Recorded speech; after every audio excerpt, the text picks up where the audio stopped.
मेरी वीडियो में आपका स्वागत है। वीडियो को अंत तक जरूर देखिए। वीडियो को लाइक करना ना भूलें, शेयर और कमेंट करें और मेरे यूट्यूब चैनल को सब्सक्राइब करें। बेल आइकन को दबाना ना भूलें ताकि मेरी द्वारा रचित जो प्रविष्टियां हैं वो आप तक सबसे पहले पहुंच सकें। पिछले वीडियो में हमने देखा पास्ट टेंस के संबंध में। अब इस वीडियो में हम फ्यूचर टेंस के बारे में सिंपल फ्यूचर टेंस से शुरुआत करते हैं। तो वाक्यों को बोलने से समझ में आ जाता है। मैं आऊंगा, मैं जाऊंगा, मैं खाऊंगा, मैं कहूंगी, वे खाएंगे। तो वाक्यों के अंत में क्या आ रहा है? गा, गे, गी। ये हो रही है वाक्यों की पहचान। तो यहां पर हमको ध्यान देने वाली बात यह है कि इसमें क्या हो रहा है? क्रिया होगी, आने वाले समय में क्रिया होगी, ये हमको पता चल रहा है। तो इसका जो स्ट्रक्चर है, इसकी रचना कैसे होगी, इसको समझते हैं। तो एक ट्रांसलेशन करते हैं, फिर समझ में आ जाता है कि जैसे मैं आऊंगा, क्या माने ना, कब। तो आई, और इस चीज को दर्शाने के लिए, फ्यूचर को दर्शाने के लिए हमारे पास हेल्पिंग वर्ब है शैल एंड विल।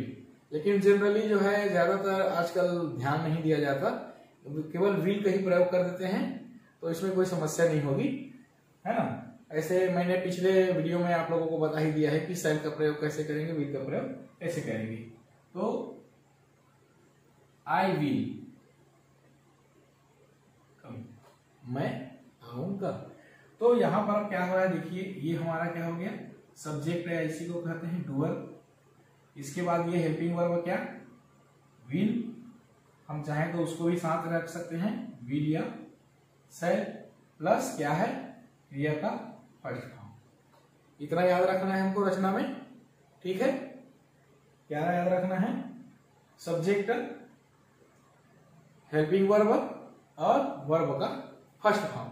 इस क्रम में हमारा जो ट्रांसलेशन है वो होगा। तो देखते हैं बाकी जो वाक्य हैं। जैसे मैं जाऊंगा, तो मैं हो गया आपका doer, I, helping verb will and go.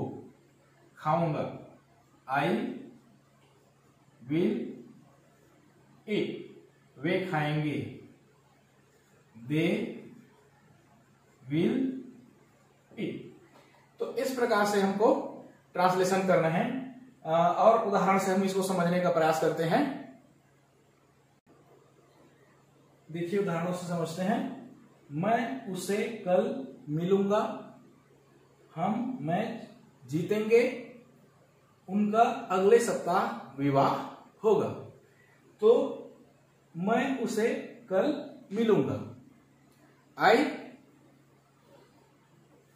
Helping verb will, I will meet, मिलूंगा, किससे, उससे, हिम, कब, टुमारो,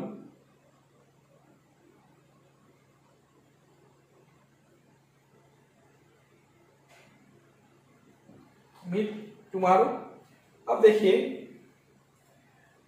हम मैच जीतेंगे,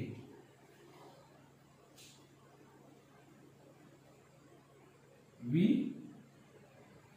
विल विन द मैच, उनका अगले सप्ताह विवाह होगा, उनका अगले सप्ताह विवाह होगा। दे विल, उनका, they will get married, get married next week.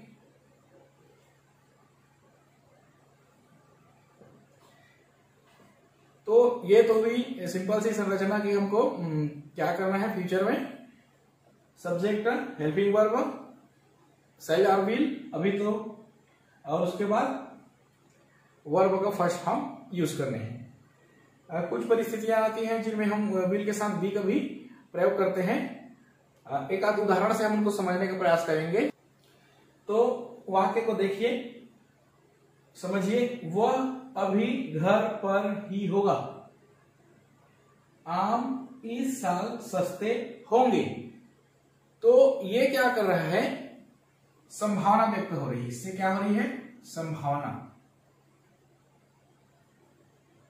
तो संभावना व्यक्त करने के लिए हम फिर विल के साथ क्या ऐड कर देते हैं, बी ऐड कर देते हैं, और उसके बाद हमारा वही रूल से ट्रांसलेशन हो जाता है। जैसे कि वह अभी घर पर ही होगा। तो क्या हो जाएगा, ये हो गया हमारा subject he, helping verb, will और बी का यूज करेंगे। ही विल बी, कहां पर, घर पर ही, एट होम। वह अभी घर पर ही होगा। आम इस साल सस्ते होंगे। आम इस साल सस्ते होंगे। तो किसकी बात हो रही है, मैंगोज, आम, आम, ठीक है। आम इस साल सस्ते होंगे तो मैंगोज विल बी। अब क्या माने सस्ता होता है, चीप, चीप दिस ईयर, इस साल। तो इस प्रकार से संभावना व्यक्त करने के लिए जब हम भविष्य के वाक्यों का इस्तेमाल करते हैं तो विल के साथ बी भी यूज करते हैं। कुछ एक और परिस्थितियां बनती है, आप अगले सेंटेंस में इसको समझेंगे। इस वाक्य से समझने का प्रयास करें। वह सिर्फ अपनी पिता की ही सुनेगा। तो इससे क्या पता चल रहा है, उस व्यक्ति की आदत की बात हो रही है, घटनाएं होंगी ही। तो इस प्रकार से ऐसे वाक्य आदत को भी व्यक्त करने के लिए हम जो है वर्तमान काल के जैसे ही फ्यूचर में भी उसका उपयोग करते हैं। अब जैसे देखिए, वह सिर्फ अपनी पिता की ही सुनेगा। ही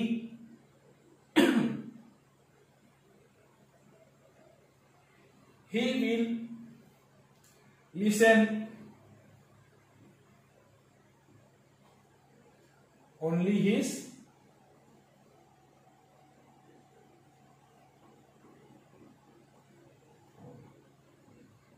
अब चाहे तो यहां भी इसको कर सकते हैं, he will only listen his father. घटनाएं, accidents,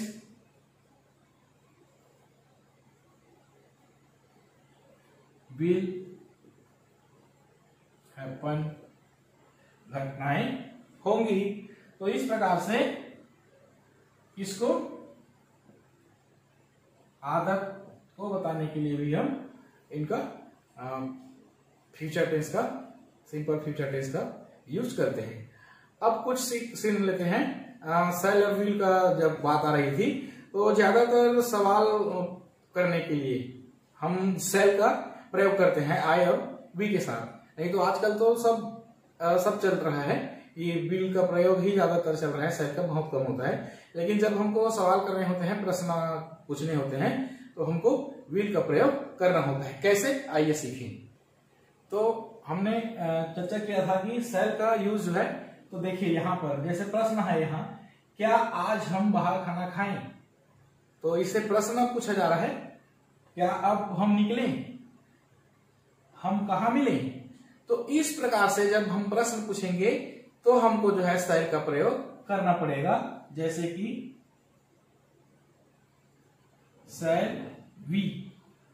shall we eat out, क्या आज हम बाहर खाना खाएं। क्या अब हम निकलें, shall we leave now।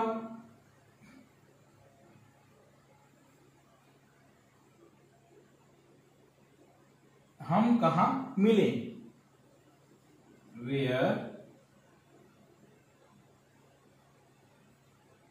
shall we meet, हम कहा मिले। तो इस प्रकार से जब हमको यहां प्रश्नवाचक चिन्ह रहेगा सब में, और ये इस प्रकार से जब हम तो प्रश्न पूछने के लिए हम किसका यूज करेंगे, सैर का यूज करेंगे। ओके, तो देखा हमने आज सिंपल फ्यूचर टेंस का भी सीख लिया। अब कुछ एक्सरसाइज हो जाए। तो आज हमने जो सीखा उसके लिए एक्सरसाइज मैं आपको बता दे रहा हूं, इसको कमेंट बॉक्स में जरूर करिए। मैं यह कैसे करूं, वह मेरी कभी नहीं सुनेगा, यह ग्रीष्म ऋतु बहुत गर्म होगी, मैं उसे पूछूंगा, मैं उसे बताऊंगा। तो ये वीडियो आपको कैसा लगा जरूर कमेंट करके बताइए, एक्सरसाइज जरूर करिए और सीखते रहिए। Thank you.